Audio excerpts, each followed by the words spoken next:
Nope. We're live. Hello, everyone.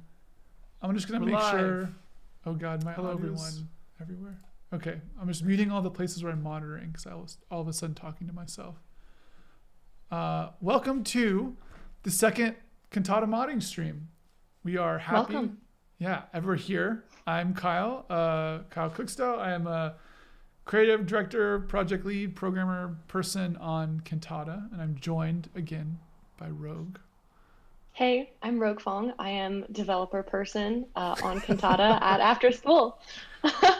Yeah, and you've been working on some fun stuff recently that hopefully we'll get into. And like maybe the next stream I don't know. We're also hoping, for anyone who's interested, we're hoping to do another development video soon. There's been a lot of like fun gameplay stuff that's made its way into the game that we haven't really talked about. So really hoping that we can have a proper like development video up. So it's not just talking about modding stuff, which I hope. I mean, I love the modding stuff, but you know, what you all want, we don't know. We're trying to figure it out. So if you have anything you want to see on these streams, as well as in kind of upcoming videos about the game, let us know. But before we get started in this stream, I just wanted to sort of recap a little bit of what we talked about last time. So last time on the stream, we went through the process of basically importing and building out a map using our own custom terrains that we imported. So we're working with this medieval tile set, and we showed how you import those terrains into Cantata, how you place them in the scenario editor, and sort of like just how that you can do a lot of that process without needing to like do any sort of coding or really even know how to do art. We just pulled these sprites from opengameart.com, threw them into the game, loaded them up, and that worked totally fine. So the idea for the game is that kind of anybody should be able to add like new stuff to the game, and then we'll provide people a way to upload these things to like a server or whatever, so you can also like share any of these things that you want to with your friends. So it's not just like you can only mod the game locally. You'll be able to upload it to something like a modding service. We're still trying to figure out which one we want to use, but you'll be able to upload your mods and share them with anybody. So, you know, if you spend the time to cut up a sprite sheet or whatever, someone else who you might not even know can also benefit from doing that. So if you're interested in seeing how to just sort of bring stuff into the game, at least bring terrains into the game, you can check out our stream from last week or 2 weeks ago, which is also up on our YouTube channel now. And before, yeah, I don't know, do you want to say anything about last stream, Rogue? Yeah, I mean it's really exciting, and a lot of you might be familiar with the color scheme and the general aesthetic of Cantata. And as you can see right here, we have something completely different. So Yeah. really, the sky is the limit when modding with Cantata. So Yeah. we're excited to keep working and making this map, give it more life. Yeah. And I think, but last thing we'll say before we get started in this stream. So what we did do last week as well, that we did not stream, we did redesign and relaunch our forums. So I'm going to post the link in the chat right now for anybody who wants to join and come say hello. We're going to try to keep pushing these on everyone because we want there to be sort of a place where people can come and talk about Cantata. The idea too is that it becomes a place where people can like post their mods once they're created. They can talk about general strategy in the game, talk about a lot of the story stuff, which we haven't really said a lot about, but it's like very exciting. So this is hopefully will be the place where people can sort of gather and talk about the game. We've got like a few sort of simple topics open. You can introduce yourself. For a while, I've been like posting just like random development stuff. So if you want to see like little peeks into development, I do a lot of UI programming, so a lot of UI pictures. We also talked a little bit about like stuff that's sort of related to Cantata, so any sort of media like books and movies that are Cantata adjacent, as I called it. New strategy games, so stuff that is sort of like new games that are coming out that are sort of like Cantata in spirit, or at least they're like new ways of doing strategy stuff. So like if you're interested in stuff like in and around the sort of sphere of Cantata, we're hoping that the forums can be a place that people can come and start hanging out. So super easy to join. You can even, if you're on the Cantata Discord, you can literally just join with your Discord account. You don't have to make a new account. So it's sort of totally up to you. So if you want to come chill, hang out here, we're also going to start posting, I guess we did here, posting the modding videos here as well. So if you want to start talking about what we talk about in those videos, I mean, the YouTube comments are a great place, but also we'll post it on the forum. So yeah, is there anything else before we get into it? I mean, I'll just be hanging out there, and a lot of the other folks on the team will as well. So also, if you're interested in audio, or some of the other art, I think I'm not so Yeah. sure, but definitely our audio friends, audio peeps working on Cantata are there and would love to chat if there are any audio buffs out there. Yeah, totally. Cool. All right. Well, so we're going to get into it then. So again, so last stream, what our main focus on was, I'll bring it up real quick, was talking about like, what does it mean to actually bring stuff into Cantata? So we went through the process of basically producing these tile map sprites. And what we want to talk about now is more all this other stuff here. So I'll take a small step back and say that what we're looking at right now, so this thing that I'm looking at, is called Depot. So Depot is a tool that I wrote that's basically a data management tool for anything. However, we are going to make our own sort of bespoke version of Depot with a lot of the sort of bells and whistles taken out, to basically make it easy for you to make mods. So the thing itself, we'll call it like the Cantata modding tool or something. But ideally, you'll be able to just open it up and say like create new Cantata mod, and then it will just work. And that's like all you have to worry about. There's no like editing text files, none of like that sort of nonsense stuff. Everything should be relatively visual, and sort of if you've ever used a spreadsheet before, it'll sort of be like that.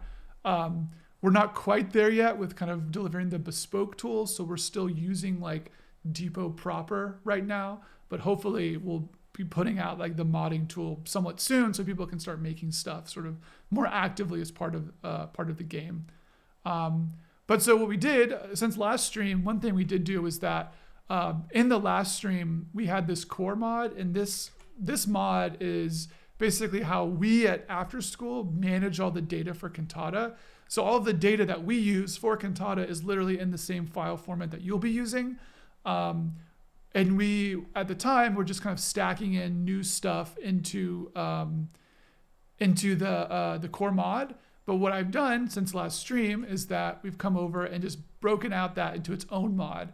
So it's not like you can only have one set of stuff loaded into Cantata at any given moment. You can have sort of as many mods as you want to, and they'll all be loaded when you load the game. So what I did was I just broke out all that medieval stuff we did to putting it into its own mod here. So now it's just kind of easier to see and manage about. We also got Royal in the Royalty Music in the Twitch chat saying hello. Royal's the composer of Cantata. So if you're interested in music and stuff, he's your guy. Feel free to ask him any questions here about what's going on in Cantata. But yeah, so what we're gonna do this stream though, so we're not gonna talk about getting sprites into Depot. We're gonna talk more about sort of these factors over here. And what these are is that we kind of expose for you, the modder / ourselves, all the things for terrain that allow it to have not only just a visual sort of representation or something inside the game, but also that the stuff that we give you allows you to actually drive gameplay. Like, so you can sort of like, it's almost like scripting, but you're just using data values. So it can actually allow you to shape what it means to like move across a map. So we're going to go through this stream and basically talk about sort of each of these little things here and talk about what they do and show you examples of them. And hopefully give you some ideas about what you can do with the mod, how you can like change this and whatever. But ideally give you just an overview of what I call generally like map mechanics. So these are things that a terrain has that affects like the gameplay of playing on the map. So I don't know, do you want to add anything before we get started, Rogue? I think you're doing great. I need to take You're some doing water. great. I'm like, I need a break. Rogue, please say something. Yeah, I mean, as we go through it, you'll see that by modifying a lot of these values and through the scripting, you can also just shape, almost sculpt the map for interactables to do what you want. Right. I think that's like the most cool outcome of all of this is how you can shape the map. Yeah, It'll feel like it's sculpture. not just visual. It seems like sculpture. Yeah, yeah, it's like striking down. You get a big chunk of marble, and you're just like. yeah, exactly. Okay, well, yeah, let's talk about it. So, I'm not going to actually make a new terrain, but I'll show you. So, if you're ever using this as like the modding tool, you'll basically click +1 here, and you've now effectively made a new terrain mod. It's like it'll be literally that easy. You can see that I don't have a sprite in here yet, so I could pick one.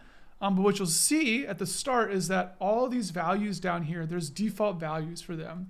So what we've tried to do is that when you're adding a new terrain to the game, any sort of basic value will be sort of set. So it's not like it just like won't work when you try to add it into the game. The idea here is that we give you sort of a basic place to start from. So you don't have to literally start from 0 every time. But so what I'll do though is, so I'll look at, we'll just start going down the line, and then I'll kind of switch back and forth between the data and Cantata so you can see it in context. So the first thing I'll talk about is vision cost. So vision cost for a terrain is what kind of affects, I'm gonna go back to the game real fast. I'm just gonna play a match on that medieval map. So open up medieval here. So vision cost is what sort of affects this like halo of visibility around a unit. So most games call this thing sort of fog of war. Cantata, we don't really have a name for it, I guess. It's not really a reason to give it a name. But basically what it does is that it's what you can see on a map. So as I take this unit, the prophet here, which we'll tell you more about much later, and move them, you can see that I'm exploring more of the map and my visibility is changing. So there's sort of like 3 levels of visibility. So my single unit here, and we'll talk more about units, I think, in the next stream, or maybe in 2 streams, we'll talk a little bit more about like specific unit mechanics. But so in this right now, the prophet as a unit has some vision sort of power. So I'm gonna pop back over to our modding tool, and I'm gonna find the prophet really fast here. So I see I have prophet here. And I just can see real fast here that my prophet's vision range is 5. I'll turn this off. So the prophet has a vision range of 5. So what that means when I look at the map is that the prophet can essentially see for like 5 well, actually that's not true. The prophet has a vision range of 5 at a baseline. That range then gets sort of pushed out around the unit, but is like sort of spent based on the tiles that it moves on to. So that's sort of complicated, but I'll talk about it more discreetly. So if I have this prophet selected here, and I know that it has a vision range of 5, if I look on this map and count the tiles away from where the prophet is at, so 1, 2, 3, 4, 5. Oh, I think I'm actually off by 1. But basically this is the distance that something can see. But what happens is that as the sort of like range of vision is used on tiles, it gets spent. So we can actually make it harder to see across different terrain if we up the vision cost of a given terrain. Right now, all of these terrains just have a vision cost of 1. So that's why I can basically see the same distance that I can see, like the number is just exactly the sort of map. I have a vision range of 5, I can see 5 tiles in front of me. However, if I go back to my modding tool and I go to this map here and I know that I've got this medieval floor laid down, if I actually change my vision cost to 2, it's going to cost me more to see into each tile. And so my vision will actually be more constrained. So I'm just going to go back here and load this back up. And again, no code, just changing a value. And it should just work. Should just work. Always the key. Oh, didn't seem to work. I wonder if it's not being accounted for. Oh wait, this says floor. I think this is a different tile. That still says Floor. 1 and 1. Oh, did I not? Oh, I didn't save it. You got to save it when you make a change. You got to save the changes. Okay, so yeah, it's not saved up here. So I'm gonna save this now, and hopefully now it should happen. So again, I'm changing the vision cost of the ground from 0 to 1, or from 1 to 2. So if I look at this map now, there we go. Okay, so you can see now, whereas before I was able to see all the way out to here. Now, because my vision range is, my vision power is still 5, but the cost to move onto that, or to see on that terrain is now 2. I've now sort of constricted the vision of that unit into a smaller area. And so the reason, And then go ahead. and in the lower left, if you're wondering why there's not a perfect square, those are the wall tiles, which are currently cheaper to see into than the floor. Right. Yep. Exactly. Yeah, that's why it's not like a perfect little halo around the unit. And you can also see it here when I'm mousing over this tile with the little tooltip that pops up. You can see the little yellow eye that says a 2 next to it. What that's saying is that tile has a vision cost of 2. So we just changed that in the data. It's now reflected in the game. The reason that vision matters too is that you aren't able to see other enemy units inside of tiles that you can't see. So there's sort of, I'll talk about that a little more, but I'll talk about kind of the gradations of vision. So what we have here is when you're looking at this map, there's actually sort of 3 types of vision. Your eyes sort of perceive it naturally, but if you're making a map, it's worth keeping in mind because it affects both the unit as well as sort of the map itself. So right now, when I have this unit, right, I've got some vision range. And this vision range allows me to see I can actually see everything in a certain range. So that vision power, so to speak, of the unit is specifically for like, what can I actually see right now? What can I see around me? Which is anything that's in this like sort of bright highlighted area. Additionally, for a given unit, and I'll just pop back over here to the modding tool and open this up for the Prophet. We have this thing called the Explore range. So what the Explore range is that we have a certain selection of like visible tiles, which are these bright things.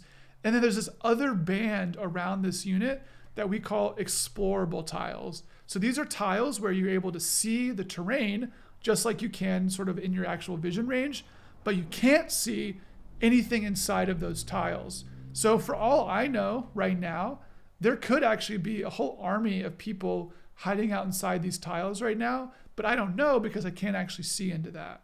So if I wanted to see there, I'd actually need to like take the unit and actually move it over there, where my vision would update and I'd be able to see other stuff sort of in that area. And so, yeah, so what Explore does, and what the thing about Explore though is that we call it an Explore range because as you move around the map, even though you can only see some subset of tiles, you can't actually see the whole map. We want you still to be able to sort of like uncover the map. So even though I can't see this thing anymore, I do know what terrain was there when I was there last. So you can kind of have a better sense of like what's going on in the map generally. So, and then the last thing I'll say before we move on and maybe take a question or two from the chat is that this other thing we have, so all these like black tiles around here, these are tiles that we call unexplored. So these are sort of tiles that you haven't seen yet either through direct vision, nor have you explored them yet, but they sort of represent potential. So as you move across the map, I don't know if this is not really coming across in stream, but there's all these other tiles over here that you could potentially go explore and see what's going on. Like there'll be stuff in Cantata that's sort of hidden around everywhere. So like looking across the map and like finding that stuff will be a big part of the game. So you'll want to know like what you have seen or haven't seen. Yeah. All right. So we do have a question, Mr. Super Happy Pants. Who is this cape dude, huh? Who is this cape dude? Not a dude. I don't know if we've said anything about the Prophet yet. They're part of the human faction. I don't want to give away too much story stuff yet. It's just we're teasing it. Yeah. I'm trying to think of what I can say about the Prophet. The Prophet, I could tell a little bit of backstory about the Prophet unit. So the Prophet is they are a sort of like a rebel leader inside the human faction, which is called the Reign of Harmony and Prosper. They had a religious group inside this sort of like giant, like basically like fascist government. And they were leading sort of a cell against this government and had this like sort of spiritual stuff happening where they were creating prophecies that were sort of coming to fruition. But the human faction, the Reign of Harmony and Prosper, sort of captured the Prophet and has now deployed them onto this battle that's happening in Shoals or in Cantata's main campaign as a sort of motivating factor for the units that are fighting next to the Prophet. So the like larger Reign of Harmony and Prosper hates the Prophet because obviously they're trying to take them down, but at the same time recognizes that they're like a strong morale boosting force for their troops. So they now have them under their control and are kind of like using them to use this battle. So there'll be a whole chapter campaign dedicated in Cantata the story to be about them. And you'll learn way more about them as well as like all of the story stuff in general. Hamrick has a related question. He says, or they say, how differently will the factions play from one another? That's a great question. Very different. It's the answer. Very different. So I think we'll talk about that a little more when we talk about unit mechanics, especially. There's a way to think about Cantata is that there's a collection of mechanics that we have in the game, where each mechanic is sort of implemented differently per faction. So we have things like supply lines, we have things like attack ranges, general building costs and stuff. And so each of those is sort of like implemented differently in a given faction and gives them this whole different feel that will make playing them feel sort of very different from one another, even though they're sort of pulling from the same set of resources. We don't really have anything like StarCraft or something where it's like the Zerg have creep and Protoss have pylons or whatever. There's nothing that's that different. However, we've provided enough, I think, expression inside the game's mechanics that each faction can feel very different, though they share sort of the same pool of stuff. So yeah, playing something with a really high movement value, a faction with a high movement value would be very different than a faction with a very low movement value. Like, there's a lot of fun ways to play, and it keeps getting more and more complex as we add more features. Yeah, and I think we'll definitely talk about that a little more as we go on, because that's a huge part of the game, and we've been very withholding about it. So yeah, but expect a lot more of that stuff probably in the next development video as well. So or make a question on the forums too. I would be happy to answer more of this on the forums where we're not where there's more time to like spend doing this. So. All right, so that was vision range for the Prophet. Let's talk about other stuff. So I guess to recap the notion of vision. So for vision, a given unit has a certain, I forgot what I call it actually. They have a vision range. So you can think of almost as like vision power or something. And then a given terrain has a vision cost. So that vision power is subtracted from each tile to determine how far they can see on a certain map. So as we increase the vision cost of a given tile, and we're not also increasing the vision range of a given unit, we're basically constricting what you can see on a map, which is important, like we said, because when you are trying to see on a map, you cannot actually see units that are inside of tiles that are just explored. You have to have direct vision of them. So even just now, I increased again the movement cost of the floor tiles and really just like crushed the vision. So all of a sudden, this map that feels maybe open and expansive, all of a sudden now it's like, it feels very constricted. Like this feels more tense now. And all I've done, right, is I've just changed the vision cost of the terrain. And all of a sudden this like nice, bright, open plaza, like, I don't know, what's that place in Shrek when they go visit that like castle town? Like it's so like bright and exciting. Faraway? Yeah. It's like that, but then I make it like small and I say the vision cost is really high, and all of a sudden it's like, oh, it's creepy to move around. Yeah. And then one other part of this too is that you can't move where you can't see. So as that range actually gets lower here, you see when I try to move, I can't actually just move into this explored tile. I can only move where I can see. So even as the range gets smaller, I have to take smaller steps because I don't know what's in front of me, right? There might be a unit here and I can't move into that. So Yeah. You can imagine a forest a being forest is a very good tight in example. vision. Yeah. Yeah. Raytheon25 says, how does vision range interact with the quote unquote three-dimensional tiles, like the buildings which rely on the isometric view to look 3D? Yeah, Um, that's a great question. I do think, correct me if I'm wrong, we are still trying to solve for that to an extent, right? Yeah, a little bit. I think that part of it will be that I'm gonna, what's the best way to do this? I'm just gonna crank the vision range on my unit really fast. So if I open up core, I'm just gonna make this vision range be like 20 or something. Oops. 200? 200. Sure. They are prophetic. Yeah, so they can see The all everything. seeing. Yeah. Can they see what kids love? Cinnamon Toast Crunch, though. Oh, wow. Yeah. So I can just see the Oh, whole that's the map whole now. map. I Yeah. can just see the whole map. Maybe not 200 then. What about just like, I I think think 10. 20 is good. I'll do 10 so it interacts. It won't be Yeah. like too far. Well, the only thing that has a cost higher than one is the floor. Right. Yeah, so this is sort of the example you're talking about exactly. So right now, because the tiles only exist in 2D, they're not actually in 3D. What this means is as you stack stuff, it sort of seems like, this exterior wall and this roof or whatever, like if I move maybe one spot closer, like this is sort of weird, right? Like this is sort of the thing is that, oh, I feel like this roof is on like the same plane as this tile that I've already seen. Why can't I see that?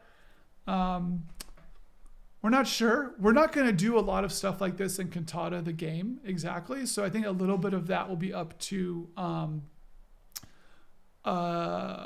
basically up to like the person who's doing this. So most of the stuff in Cantata will be like relatively low, so to speak. We're not going to, what we're doing here is kind of like a hack as a demonstration to show that you could do this. But I do have one idea of how we could sort of fix this problem. And what you can do is that like, we don't actually care if our vision is able to see a roof. We want to be like, oh, if it's close to this thing, you should be able to see it for free, so to speak, right? So I think what we could do to fix that is that if we come into this medieval mod here and go to these roof tiles, I think if I make this vision cost 0, it should just work. Let's see. I don't know. Favorite phrase. It should just work. It should just work. Who knows? Okay, let's see. Maybe I have to update it. Maybe. I can't tell if that worked or not. It might have worked. Maybe.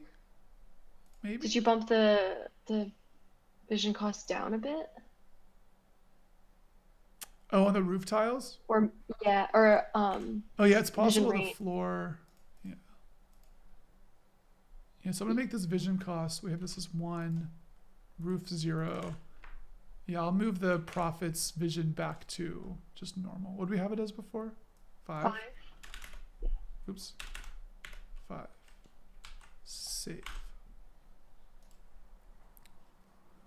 Opening up the map. There we go. Yeah. So that works. So basically what we did is we just made it so it doesn't cost anything to see that tile. So this is getting into a little bit of like graph theory stuff, which I don't want to talk about too much. But basically like the way the vision is traced in Cantata is we look at one tile and say, can you see this? And if you say yes, then we say, well, can you see the tiles that are adjacent to that? And then each time you make one of those jumps, we spend the cost to see into that tile. So if the cost is 0, we can sort of always see that tile, provided we can see a tile adjacent to that. So this roof tile here, I think is this tile. If we can see, it's sort of hard to demonstrate, like this tile, which is the one adjacent to it. This one, yeah. One more. If we can see this one, then it's like, oh, the cost to move into this tile is 0, so we can sort of see it. So again, very hacky. because you'd also want to do Very. some other stuff. Like you'd want to make it so you like can't move onto that. So you'd want to make the range be high. That's weird. Why that's, oh, it's because that tile is on the, yeah. It gets weird when you try to do stuff like this, which is, this is just like an isometric problem in general. Can you try moving out of range real quickly? Oh yeah, for sure. Yeah, in my turn though. I don't have the new stuff in yet where you can. Yeah, just move as far as you want. Let's go a little further. You're trying to see if the range still is like, it's still visible. Yeah, although those those are roof tiles down there. So I Yeah. think that So what's weird about this is that like, so this floor has a vision range of 1. This has a vision range of 0, and this has a vision range of 1. So what's happening is that it's also, because it's free to move into this tile, it's then doing the thing where it looks at surrounding tiles to determine if it's visible or not. And because it didn't spend anything to go there, it's like, well, you can see this too. So it gets weird. If and you then do not move see it the far tree away. in between. Yeah. Yeah.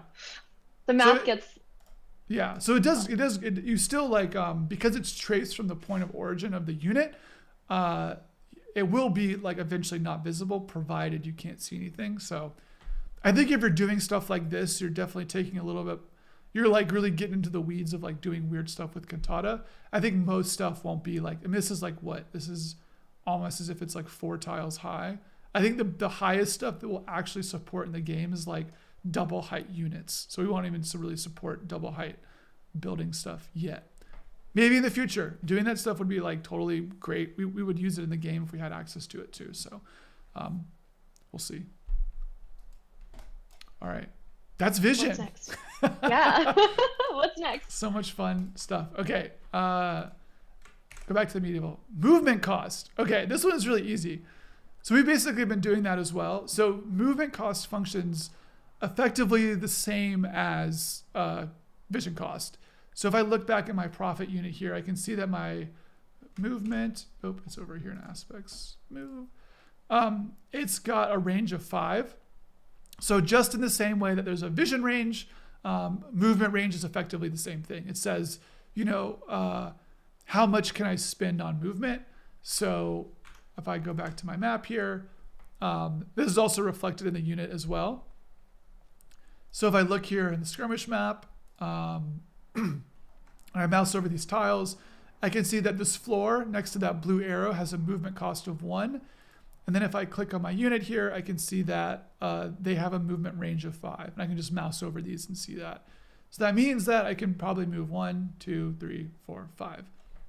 1 to 1, right? Each tile costs 1 to move into. The profit can move 5. However, again, if I want to shape this and I want to up the movement cost of a tile, so the reason you would do this is like, I don't know, what do you think, Rogue? What are tiles that would have like a high movement cost? Trees, mountains. We have the walls, which could work. The walls would work, yeah. Yeah. Because I think that even counts the tiny little 1 brick wall. Yeah. Do you want to do them or maybe up the movement cost of the floor just to show? Yeah, like if we make the movement cost of the floor like, I don't know, 3 or something. And again, this is like every tile. So this isn't just like, oh, these tiles are 3. It's that each individual tile costs 3 to move into. So right now, before I'm going to restart the game to show the new data, but you can see here when I'm moving around that I can move effectively as far as I can see. However, when I change this and go back into the medieval map, you can see now when I select my unit, oh, my movement range is really small. It's really small. Maybe you could up the movement cost of the wall. Oh, that's a bug I just found. It's letting me move right. You're not supposed to be able to move. Shh. You log that bug down. But yeah, so here I can see that on my mover, it's only letting me move a certain distance because the movement cost is so expensive. So when I select this unit, I can see that my only valid spots are here. And so if you think about it just in terms of like very simple math, I have a movement range of 5. So it costs 3 to move into this tile. And then this next tile would cost 6 total because it would cost 3 for this tile and 3 for the next tile. However, because my movement range is only 5, I can only move into one of these tiles. So like you can start maybe seeing how you can combine even just stuff like movement range and vision range on tiles to like give your map a sort of flavor. Like if you want to make like a really sort of like claustrophobic map, you know, you can make tiles have like a really high movement cost and like maybe really high vision cost, so you can only really move really slowly in there. It's almost like putting like not skid marks, like bumpers or something like on the map, where like if you want to really slow a player down moving through an area, really hiking that vision cost, really hiking that movement cost can totally do that.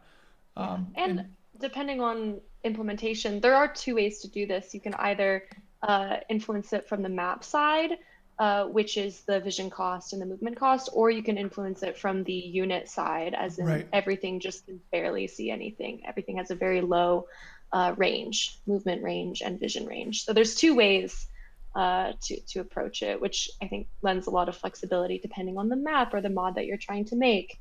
One approach will be better than the other. Right. I'll see if we have any questions. I've been trying to monitor stuff. We got YouTube. Anybody one hanging out approach on will be YouTube? better.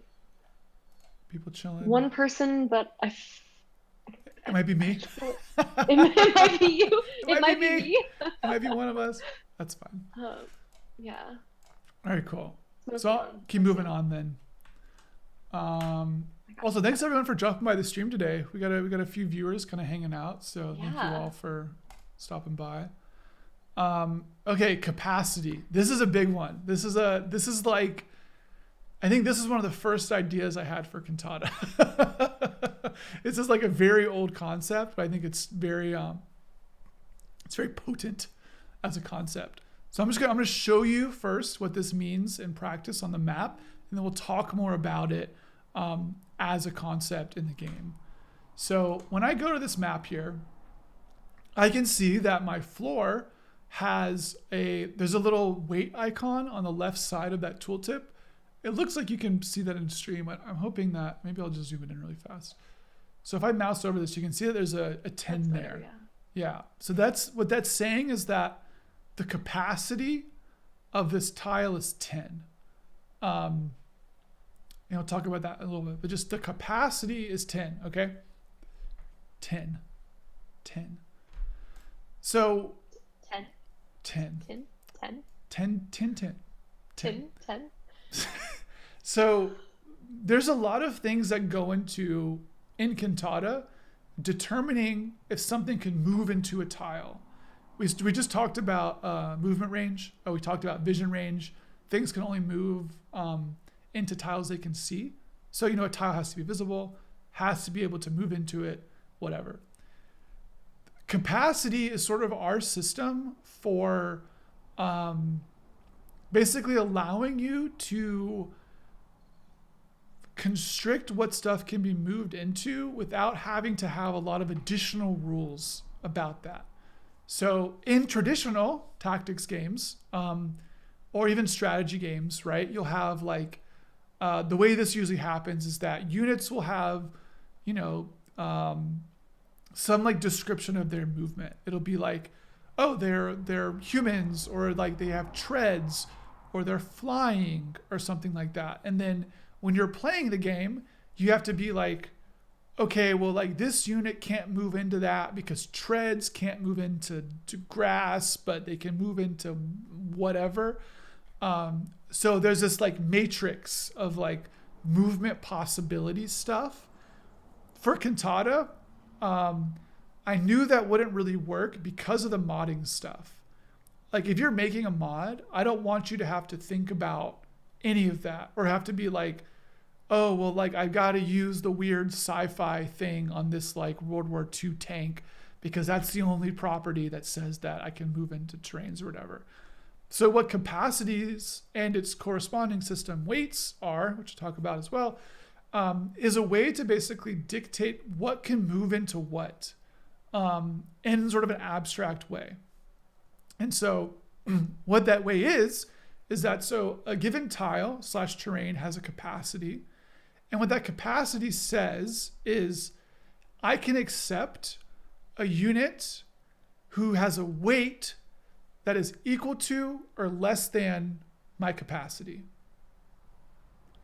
I'll say that again, just to make sure I get it across. So what capacity is a number that says that any unit that has a weight that is less than or equal to my capacity can move into this tile. So if I look at the profit here, I can actually see on this tooltip, I'll zoom in again and move this map a little bit.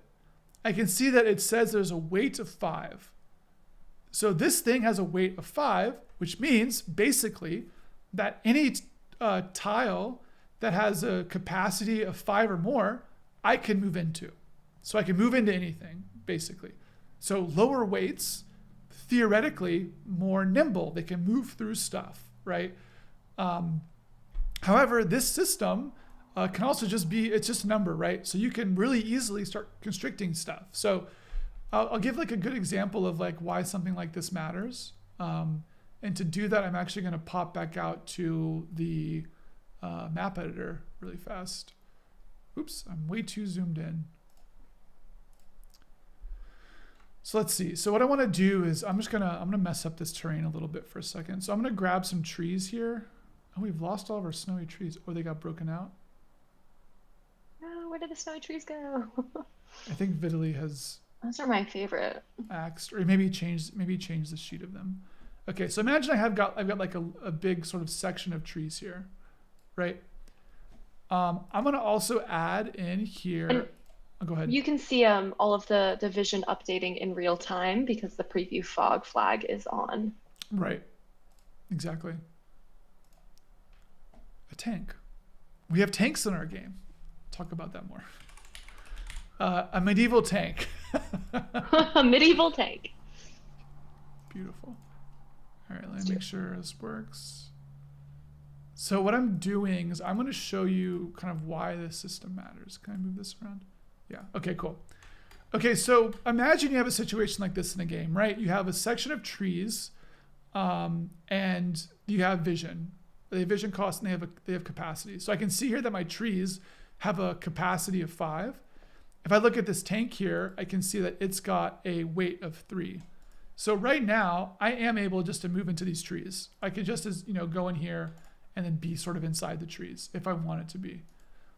However, like that's not necessarily the case. Like if you're making a map, maybe for whatever, or like maybe you have something bigger than a tank, you've got some like giant unit or whatever. You might not like want that unit to be able to go into trees, right? You might not want like basically you might want it where my like little unit here can like go into these forests and basically hide from bigger units. So I'm going to go back into this data really fast. And first I'm going to lower this medieval floor movement cost. And then what I'm going to do is very expensive. That floor should not be that expensive. Nice parquet floors. Parquet, yeah. It's great. Yeah. Very ornate, expensive floors. What am I doing? Okay, so in my interactable info here, I can see that I have a weight for the profit. So 5, fine. But I also have my tank that I used, which is here. And so it's got a weight. I want to make its weight be 10. So maybe some guesses about what this means. What this will mean is that the actual tank won't be able to move into that tile. I also want to do something else too. Let me try to do some quick math in my head. This is 5. Okay, let's do. Ooh, actually, let's make this V. 8. Oh, 10. Actually, 10 works for what I want to do. Okay. So now what I've done is that I've upped the weight of the tank. And so also this system is independent. By upping the weight of the tank, I'm not actually like changing any of its other properties. It's not like slower. It's not like it doesn't have like more like health or whatever. That's not a thing. It's literally just that one number. Okay, so here's my situation again. So imagine I want to build a map where like little small sort of single units can go hide in trees and tanks like can't get in there. So if I mouse over this profit here, I can see now that I can move into these tiles. So I can go move into this forest if I wanted to move into it. However, when I select this tank, or as we call it, the Griffin Cannon, you can see that it can't actually move into here now. I'm not able to move into there. And the reason for that is because my weight is 10, which I can see here in my tooltip, and the capacity of this tile is 5. So I can like circle these trees all day. And maybe if I even get really close, I can like see a little further into them. Like you can see, I can see a little bit there, but I can't actually go in there. However, this prophet can totally go in there. Granted, they're on the same team right now, so it's, you know, they don't want to attack each other, but you can see that I could like really easily just move through this forest, whereas this tank has to move all the way around this. And that's done without having to worry about like, oh, this tank's got treads and treads can't go on trees or whatever. We don't do that around here. It's much simpler. So what you can do with this like weight and capacity system is you can sort of like make terrain have these sort of characteristics without having to actually like strictly prescribe them as some certain specific type. So like one way we do that in Cantata is that like for things like mountains, we say that mountains have a very low capacity. So because mountains have a really low capacity, what that means is that only like the sort of smallest units can easily move through there. And even then, the movement cost inside of mountains might be really high. So moving through mountains is just difficult. And like bigger units like tanks like can't get through there. So you have to like go around or something else, which makes like the strategic space of the game be really interesting. One other thing about this too that's really interesting as well. So I'm just going to move this tank over here, like right here. I'm going to end my turn. So the other thing about weights and capacities is that when you have a unit, or as we call them, interactables on the map, what that does is that actually decreases the total capacity on that tile. So normally on a floor tile, right, I have a capacity of 10. We've been talking about that, you know, this whole time. However, once my prophet, who has a weight of 5, is on that tile, I'm going to zoom in so you can see it. The actual capacity of that tile has dropped by 5. So there's only actually 5 space left on this tile. And so you can't have 2 units on the same tile as a thing. You just can't do that in Cantata. But what this means is that you can't actually have stuff move through this tile who has a weight that is higher. So weight and capacities are judged not just as individual targets, but as specific constraints on what can move through that tile. So what that means, so I'm going to do a really simple example here. When I look at my Griffin Cannon here, you can see that I can't actually move to this other side of this, well, there's a bug right now, apparently. But you can see that my movement range isn't showing that I can move to this other side of this tile because my movement cost doesn't allow me to actually move through the prophet because their capacity is, the capacity of that tile is now diminished. So what you can do with this is that you can actually start having units like actually functionally like block passageways. So let's see if we can actually mock that up really fast. So for example, if I come back to Cantata, I'm gonna go to the modding, oops, still zoomed in. I'm gonna go to the modding area. Okay, so let's say, oops, I accidentally selected something. My favorite. Yeah. It will be much nicer very soon. Okay, so imagine that like, you know, we were actually in this little scenario. Let's imagine these 2 units are fighting each other. Maybe they like, you know, had a little disagreement over lunch. And let's imagine that on the side of this is actually some sort of like moat or something. So there's like water here. And let's, is that what I want to do? That's what I want to do, yeah. Medieval save. And what I'm going to do is I'm going to go back to my modding here and go back to actually where my water is stored at. I know it's part of this core terrain here. So I can see that it's got a vision cost and a movement cost. Let's actually just make the capacity of that 0. So like nothing can go on water right now, functionally. And is that all I have to do? I think that's all I have to do. So what that means is that nothing can basically move into water.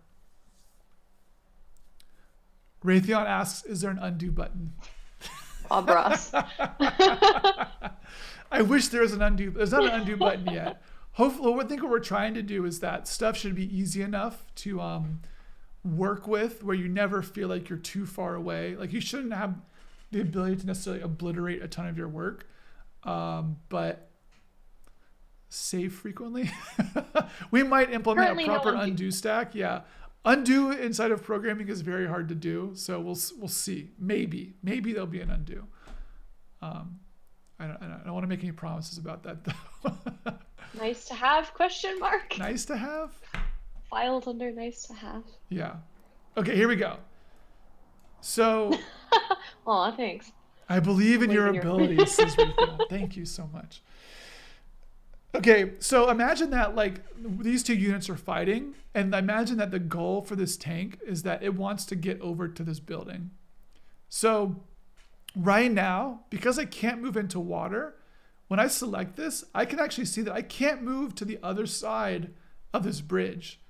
This unit is effectively blocking that pathway because my capacity, or my weight again is 10. The remaining capacity on this tile is 5, which means I can't move through that. So it's like I'm actually blocking this. The units are sort of have a presence on the map. And so if I wanted to like get over here, I'd have to take this unit out, right?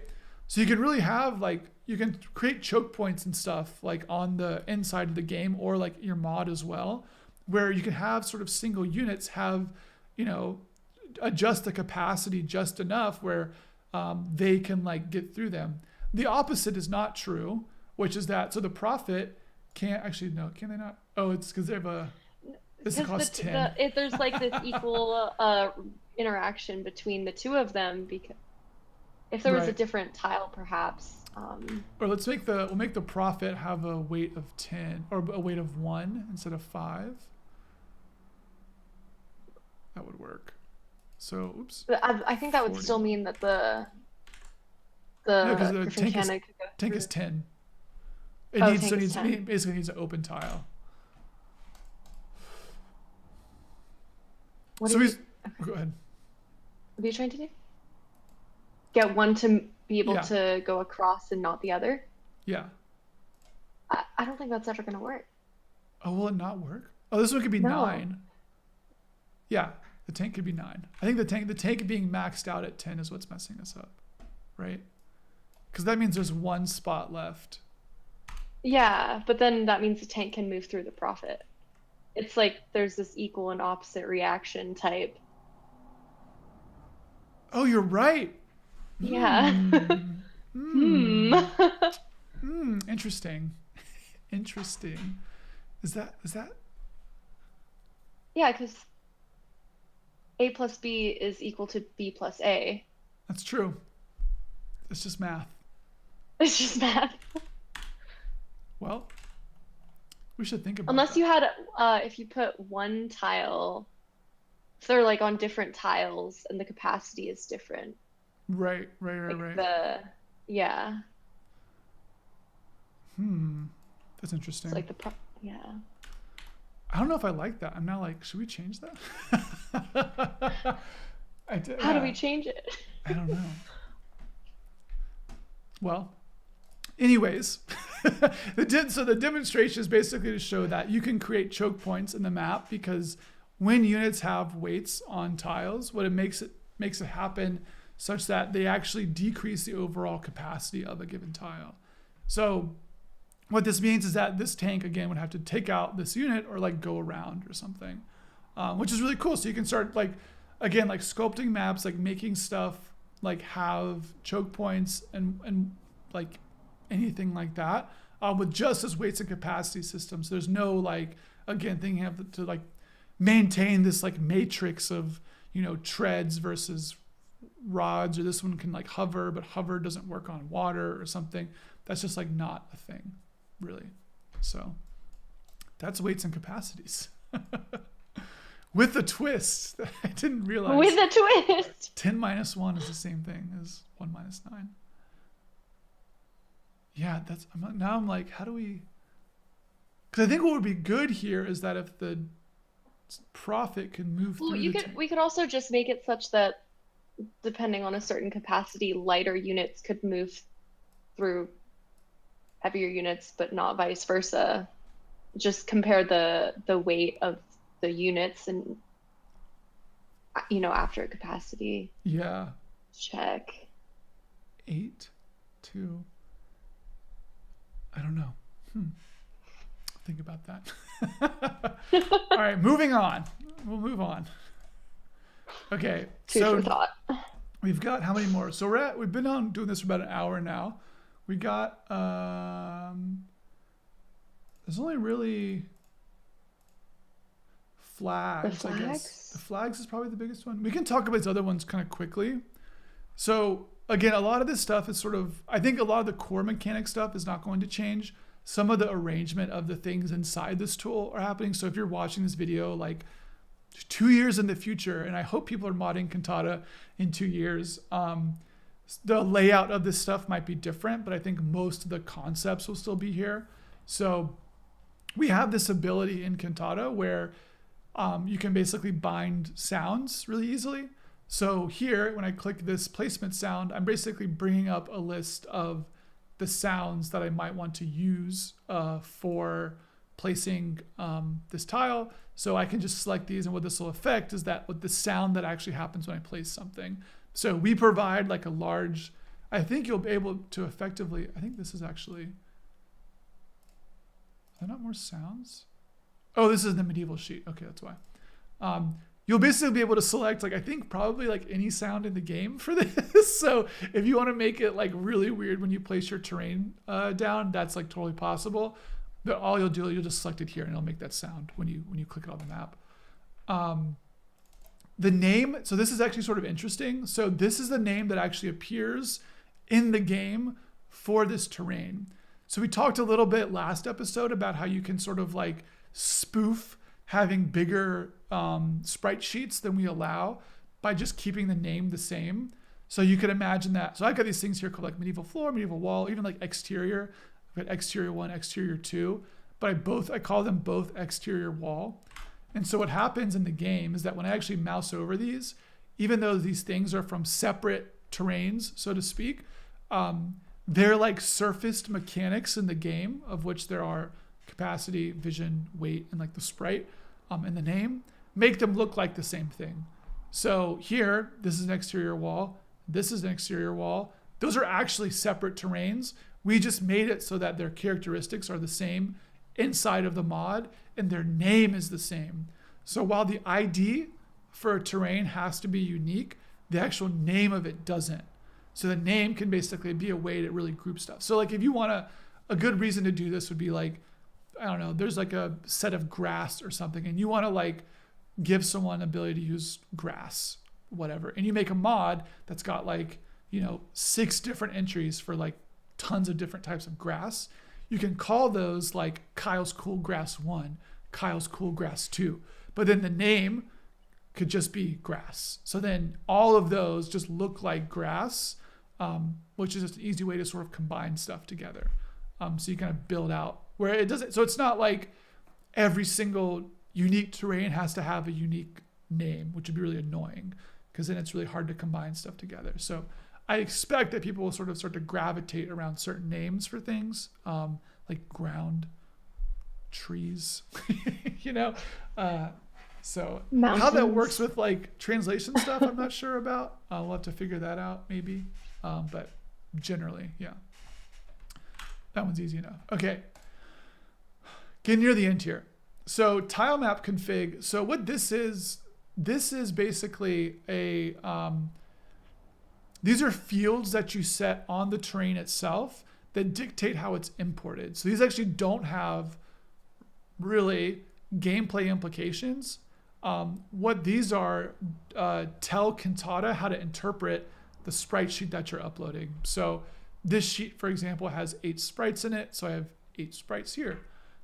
Tile map type, I guess I don't want to talk about this too much. Basically, single sprites means that each individual tile can be placed individually as its own sort of piece.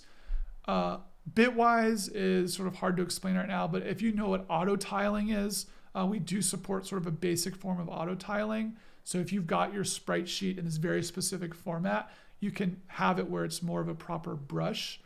I want to see if we actually have any of those real fast, just to see. I don't think we have any like actual. Yeah, no, there's none of them in right now. Yeah, that's like an advanced terrain thing. Won't talk about that now.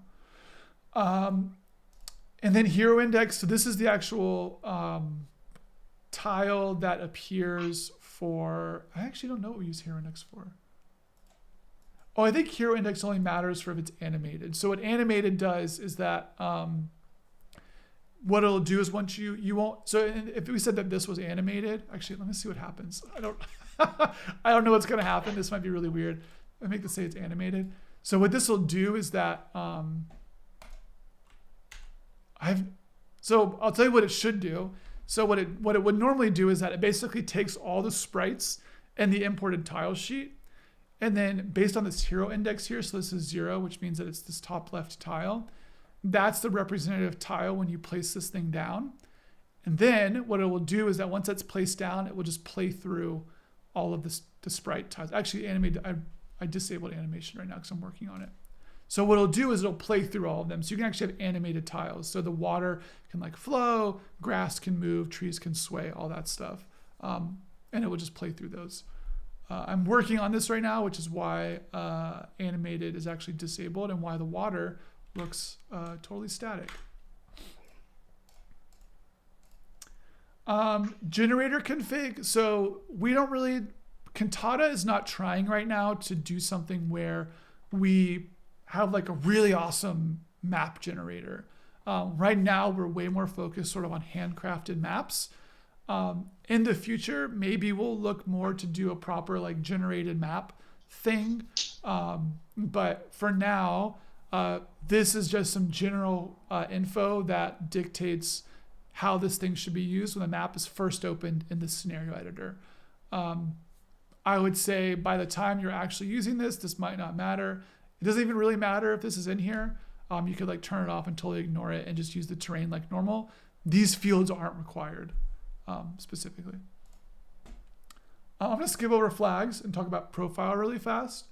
So this is sort of a cool, weird thing that we're doing in Cantata.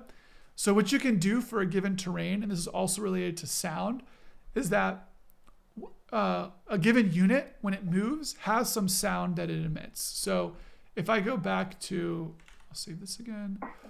If I go back here and I look at, I look at the profit and I go to move. So I can see here that it's got this movement sound when it starts. So that just like selecting the sound for a terrain, when you open this up, you'll be able to basically select like any sound in the game. That sound will be sort of a thing itself, it's a sound. However, we're doing something where you can set sort of a profile for a sound on a given terrain. And what that'll do is that will actually like affect the sound that unit plays on that terrain when it moves across it. So you can sort of think of it like a filter, basically, where the unit itself has some generic sound, but footsteps sound different on ground versus water. So instead of just having one sound for movement, we have this thing called a sound profile, which allows you to sort of like roughly describe from a sound perspective what that terrain sort of sounds like. And the terrain itself doesn't make the sound. It instead sort of filters the sound coming from the unit that's on it. So, we're looking at something like medieval floor, we might call that like soft crunch, sort of like it's a soft crunchy thing. Something like or water, metallic even. Maybe even metallic, yeah, like tinny, rocky crunch. Maybe like a floorboard or something would be more of a rocky crunch. Or maybe it's like more wet. It's like a medieval town, so it's like soggy boards or something. So these sort of go through there and sort of filter the sounds and stuff. So that's sound stuff. Okay.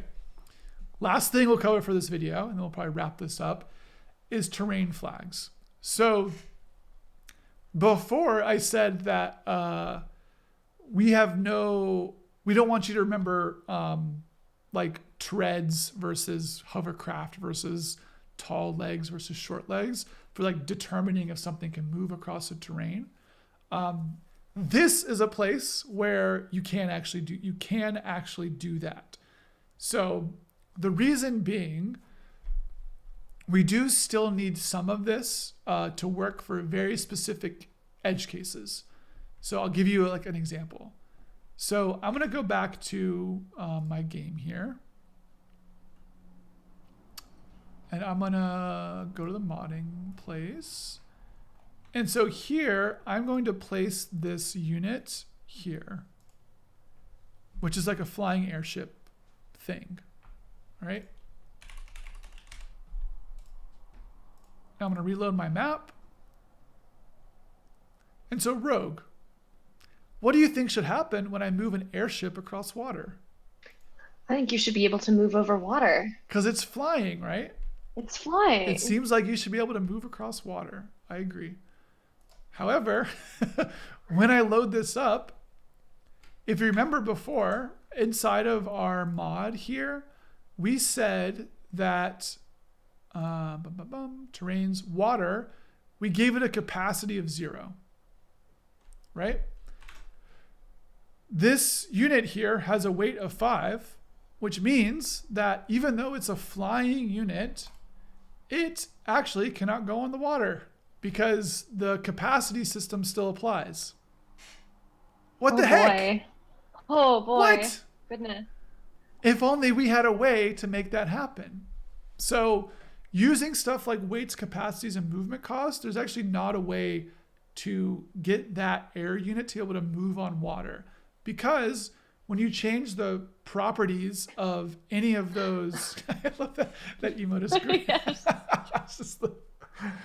When you change any of those properties, it affects every other unit that works on water, right? So if we increase the capacity to 5 to support the airship, then every other unit that had a capacity of 5 could just walk on water. Every unit becomes Jesus.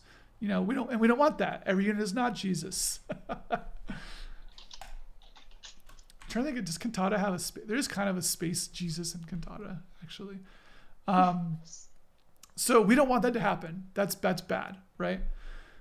I mean, it's not bad. It's just like we need a way to fix that. What are like ways that we can get around that? And so the flag system is sort of how we've chosen to do that.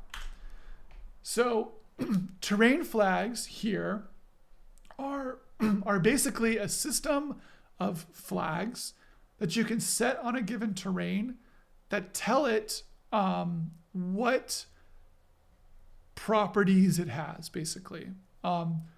We have like 3 main ones: land, water, space. And then we have A, B, C, D, E, F, classic F-type terrain. I'll talk about the A, B, C, D, E, F in a second. But basically, most everything in Cantata is probably land or it's probably water. And maybe some stuff is space. Whatever. These are values that right now we're not actually surfacing in the UI. We're sort of relying on you, if you're using the flag system, to make it very obvious about what these things are, such that it just feels like, it should feel like in this situation, right? Oh, well, obviously this should move on to here. It should be able to move on there. It's obviously, why should it not be able to move onto the water? In fact, I think the water should probably have a capacity of 10. It's open water, right? You can fit a big ship in the water. But if I make it to be a capacity 10, actually, I think it's not going to work for the other units. I might have just fixed it. Is it going to? Oh, no, because this one's not set yet. Okay, cool. So the water has a capacity of 10, but I want to be able to not move on to it. So what these do is that, so we don't actually surface this to you right now. We might surface it in the UI if you look really far, we'll say what flags it has. But ideally, these are sort of like creative things that you can do for terrains to kind of further shape the terrain. and this is so how it works. When a unit is moving into a tile, not only is it checking, is there enough capacity for me to move into this tile? And like, is my movement cost or my movement range within range of this tile? Can I move there as a thing? It also says, do any of my flags match any of the flags that this terrain has as a thing? So if I look here, I can see that water is just marked as water. It's not actually marked as land, right? I've already actually marked these as just land. I think the show towers must not be on land yet. Because I changed the capacity, I think. So what's happening is that the prophet and the tank, neither of them are marked as like a water as a valid terrain. So I'll show you that in a second. Yeah. Okay, so they can't move on to these right now. And the reason for that is that even though the capacity is 10, and theoretically, these should fit, right? This has got a weight of 2. It should move on a capacity of 10. It's got enough movement range. The water costs 1 to move into. If I go look at the profit in the interactable section here, or is it, where's it at? Yeah, here we go, terrain flags. Oh, it's really, really crimped. You can see that the profit has only got land checked. Hopefully you can see that. I know it's sort of, I'm gonna zoom in. It's like, it's kind of weird. Yeah, so just land. So it doesn't have water, space, or A, B, C, D, E, F. If I go look at the Griffin Cannon, same story, just land. So what that means is that they can only move on stuff that's got the land flag checked. Again, most stuff in Cantata will have land, so most things are valid targets, but there's very specific little edge cases like a unit that's flying that we can't just rely on weights, capacities, movement ranges, whatever. If I go to that airship that we had here. I think it's right above. Oh, yeah, here we go. Yeah. Okay, so here we go. Beautiful. So this thing is only marked as land move. So that's the Shotar. The gunship. I was just calling it the gunship. I thought. I don't want to describe. I don't want to start talking about the Shotar. I didn't notice the name. I thought it was the. Oh, there is an actual airship. gunship, isn't there? Yeah, exactly. Oh yeah. Oh, but that one has. Okay. Beautiful debug tiles. So this unit you can see here is only marked as land, right? So what that means is that its only valid tiles are land tiles. However, if we say now that it can move onto water, and I'm going to save that, we will see what happens. So right now, before we restart it, right? So it can only move on land. Cool. But because now it's checked to be able to move onto water, when we go back here, we should see that, yeah, there you go. So now I can move the Shotar, the gunship, or I guess it says Shotar there, on water. It still ties into the weights and capacities system, so it's not like this thing has no capacity. We could actually, if we wanted to, make it such that the weight of this was like 0 if we wanted it to not tie into it. That's sort of up to you. It's a creative decision for the units. Again, I'll talk about unit stuff a lot more next episode and the one after. But now we've like solved our problem, right? The Shotar is able to move onto water, and these other units are unable to move onto water. Ta-da-da. Cool. So flags are a way to sort of, it's basically one other layer where it's like, if you can't figure out what to do with these other systems, the flags are there for you to sort of flip. And speaking of being there for you, so what we do as well is that, so we have land, water, space. These are just basic hard-coded flags, but we also give you A, B, C, D, E, and F. So part of a mod, if I go over to this terrain flag section here, is that we actually just give you this set of flags and allow you to call them what you want.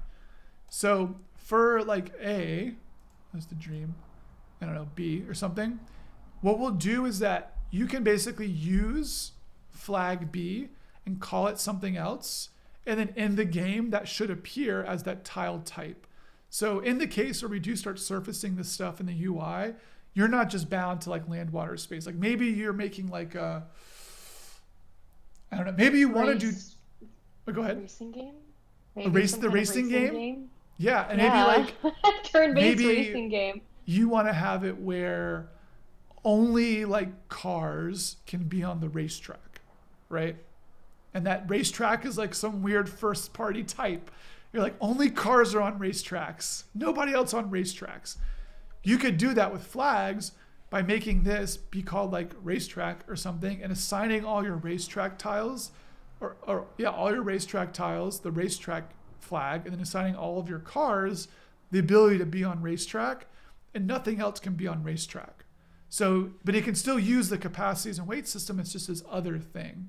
So this is sort of like in one additional layer to give you that flexibility for terrains.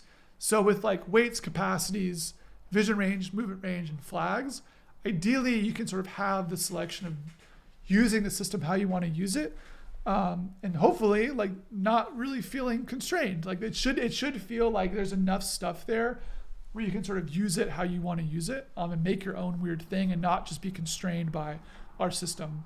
And that was sort of an important part of this devising all this stuff in the first place, was making it such that like it's not like you have to know everything about like Cantata and like space and sci-fi stuff.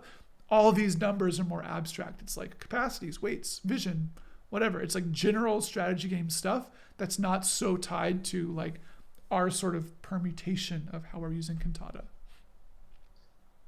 Raytheon asks, can a unit's flag be changed by an event in the game, like unable to move onto a certain tile until an objective is met? Ooh. Yeah. Yeah. I mean, there's a lot of ways you could do that. So you could have it where you change the flag itself. One other thing that you could maybe do, this isn't in yet, but we want to add it in. You could literally make another terrain type that was called like, option B or something. And then when an event triggers, you could say, hey, change this terrain to this terrain type. And it would be almost invisible, and then it would sort of flip on.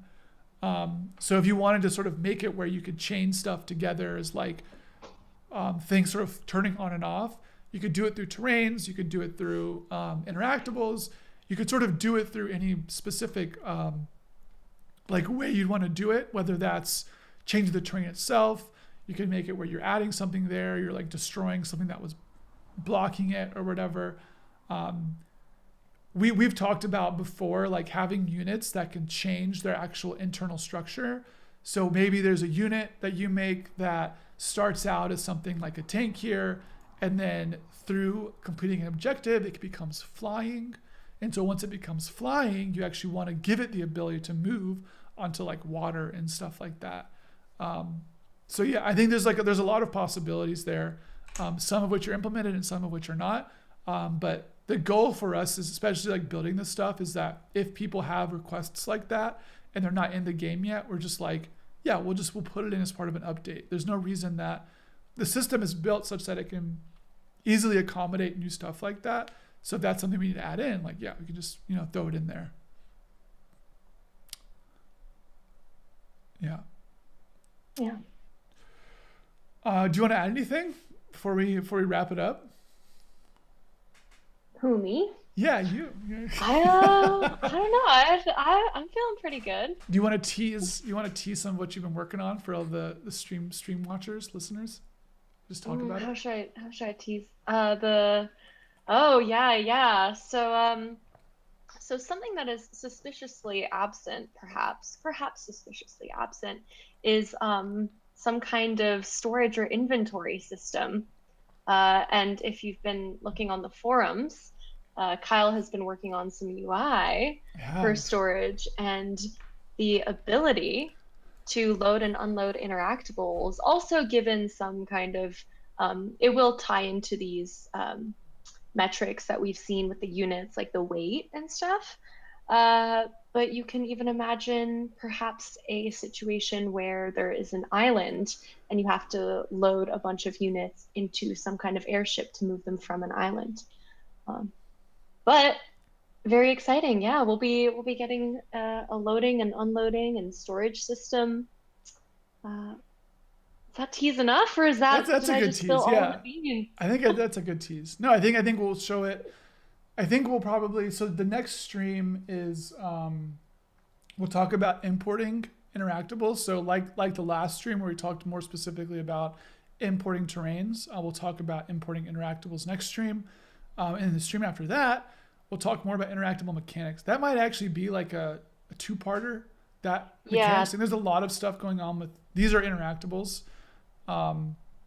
Buildings are also interactables and stuff. There's like a lot of stuff wrapped up in these, so that might be actually two parts because there's just a lot. Maybe more. There's a whole bunch of aspects. Maybe more. Yeah, I think like there's a lot of stuff you can do with them.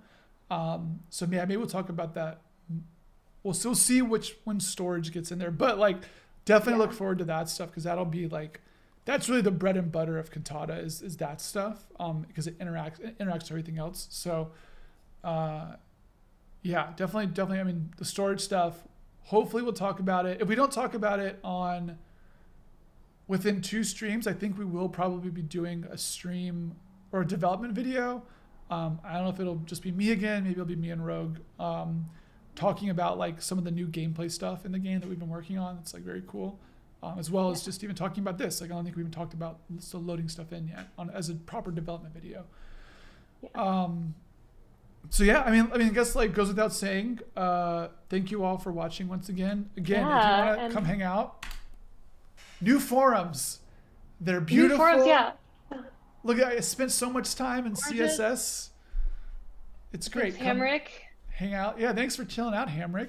Appreciate everyone like hanging out. Tell your friends about Cantata. Spread the good word. We'll have more announcements soon too about people who want to actually start getting their hands on some of the modding stuff. We're still trying to wrap up some loose ends, obviously, before we give it to everyone, but that shouldn't stop you from just like experimenting, as more stuff comes online. So I have more updates about that. That will probably be managed on the forum as well. We also have our Discord. You can find us on Steam. I think it's just, I've searched it long enough. Steam Cantata. We have links to our Discord on here, events and announcements for, anything that comes up, some COs. We haven't talked about COs yet, really. Give us a wish list on Steam. Tell anybody who's interested. Here's us talking about this literally right now. Meta stream. Super meta. Yeah, I think if you're, thank you all for hanging out. And we'll see you, I guess, in 2 weeks. Will be the next stream. Looking forward to talking about all the crazy stuff with interactables. So thank you all for dropping by, and talk to you next time. Yeah, thanks everyone.